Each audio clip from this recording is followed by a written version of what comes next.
আসসালামু আলাইকুম। আজকে অনুষ্ঠিত বাংলাদেশ অ্যাক্রেডিটেশন কাউন্সিল এর অফিস সহকারী কাম কম্পিউটার মুদ্রাক্ষরিক এর লিখিত পরীক্ষার গণিত অংশের সমাধান নিয়ে হাজির হলাম। তো চলুন শুরু করি।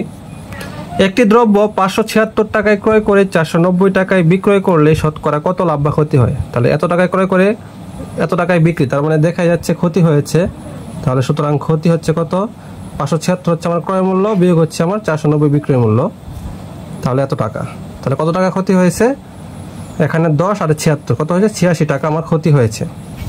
তাহলে লাভ বা ক্ষতি সবসময় কিসের উপর নির্ভরশীল? ক্রয় মূল্যের উপর। তাহলে সুতরাং 576 টাকায় ক্ষতি হয় কত টাকা? 86 টাকা। তাহলে 1 টাকায় ক্ষতি হয় 576 ভাগের 86 টাকা। তাহলে যেহেতু শতকরা চাইছে 100 টাকায় ক্ষতি হয় 86 ইন্টু 100 ভাগ হচ্ছে কত? 576 টাকা। ঠিক আছে। আচ্ছা, তো এখন যদি আমরা 4 দিয়ে কাটি কত হয়? 4 14 56 আর 1 4 14 56 116 144। 4 দিয়ে কাটলে কত হয়? 4 দিয়ে কাটলে 25 হয়। হ্যাঁ, এটা 2 দিয়ে কাটলে কত হয়? 72। 2 দিয়ে কাটলে কত হবে? 2 দিয়ে কাটলে 43। ঠিক আছে। তো আর মনে হয় যায় না, তো আপনারা এটা গুণ করে নেবেন। 43 গুণন 25 ভাগ হচ্ছে 72, এত টাকা। তো আসবে হচ্ছে 14.93 টাকার মতো প্রায়। হ্যাঁ, এত টাকা। তাহলে উত্তর আসবে কত? 14 যেহেতু শতকরা 14.93%, এটা হচ্ছে কি ক্ষতি। ঠিক আছে, এটাই হবে আনসার। খ, 100 জন শিক্ষার্থীদের মধ্যে কোনো পরীক্ষায় 65 জন বাংলায়, 48 জন শিক্ষার্থী বাংলা ও ইংরেজি উভয় বিষয়ে পাশ করেছে এবং 15 জন শিক্ষার্থী উভয় বিষয়ে ফেল করেছে। শুধু বাংলায় ও ইংরেজিতে পাশ করেছে তাদের সংখ্যা ভ্যানচিত্রের মাধ্যমে প্রকাশ করুন। তাহলে এই যে একটা ভ্যানচিত্র রাখলাম, খুবই দুঃখিত, একটা বৃত্ত বড় হয়ে গেছে। আচ্ছা, তাহলে এখানে হচ্ছে ইউ মানে হচ্ছে সামগ্রিক, মানে এই যে 100টা যেটা, এটা হচ্ছে ইউ এর মানে 100।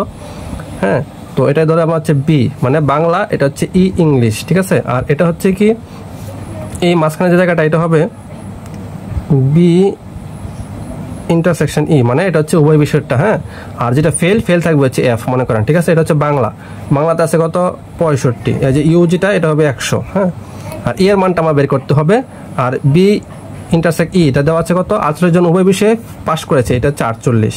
ঠিক আছে। আর ই কত দেওয়া নাই, শুধু ইংরেজিতে কত পাশ করেছে এটা দেওয়া নাই, আমাকে এটা বের করতে হবে। বের করে শুধু বাংলায় এবং শুধু ইংরেজি কত পাশ করেছে সেটা বের করতে হবে। আর এফ দেওয়া আছে কত?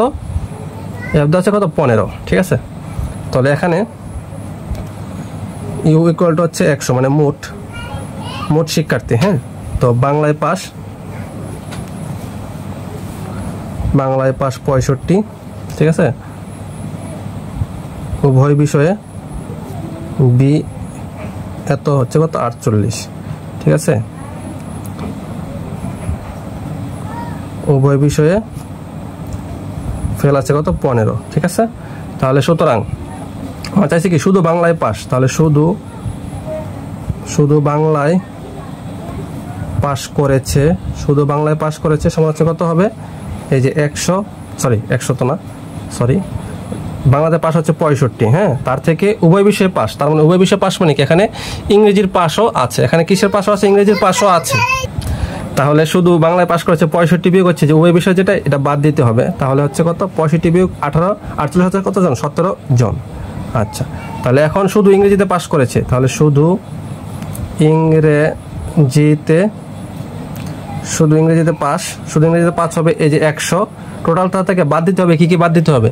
এই যে শুধু বাংলা যে 17 জন পাস, এই 17 জন বাদ দিব, প্লাস হচ্ছে বাংলা ইংলিশ যে একসাথে পাস করেছে সেটাও বাদ দিব, আর হচ্ছে 15 জন যে ফেল করেছে সেটাও বাদ দিব।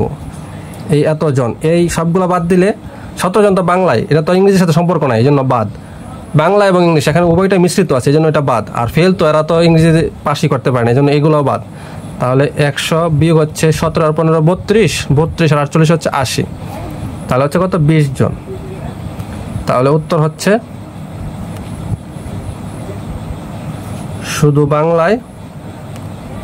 শুধু বাংলায় পাস কতজন? 17 জন। শুধু ইংরেজিতে পাস 20 জন। এটাই হচ্ছে আনসার। 18 মিটার দীর্ঘ একটি মই ভূমির সাথে 45 ডিগ্রি কোণ উৎপন্ন করে দেয়ালের ছাদ স্পর্শ করে। দেয়ালটির উচ্চতা কত? এই যে দেয়াল, আচ্ছা, বলছে কি 18 মিটার দীর্ঘ একটি মই, মানে কি মইটার দীর্ঘ এরকম ঠেস দিয়ে দাঁড়ানো আছে। হ্যাঁ, তাহলে এটা হচ্ছে 18। হ্যাঁ, দেওয়ালটির উচ্চতা ধরি হচ্ছে এইচ এ বি সি। ঠিক আছে, এটা হচ্ছে এ সি হচ্ছে মই, আর ধরি এ সি মই ইকুয়াল টু হচ্ছে কত 18 মিটারে দেওয়া আছে মিটার। আর বের করতে হবে আমার এ বি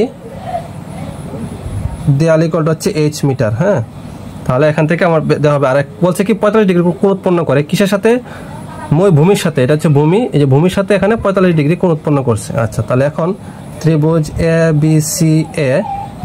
হ্যাঁ, আচ্ছা, তাহলে আমার বের করতে হবে কি লম্বের মান। তাহলে আমরা জানি কি সাগরে লবণ অনেক, লম্ব বাই অতিভুজ, তাহলে সাইন কোণ আমরা ইউজ করবো। তাহলে সাইন কোণ এ সি বি, সাইন কোণ এ সি বি। হ্যাঁ, এই যে এই কোণটা, সাইন কোণ এ সি বি সমান হচ্ছে কি সাগরে লবণ অনেক, লম্ব বাই হচ্ছে অতিভুজ, অনেক অতিভুজ এ সি।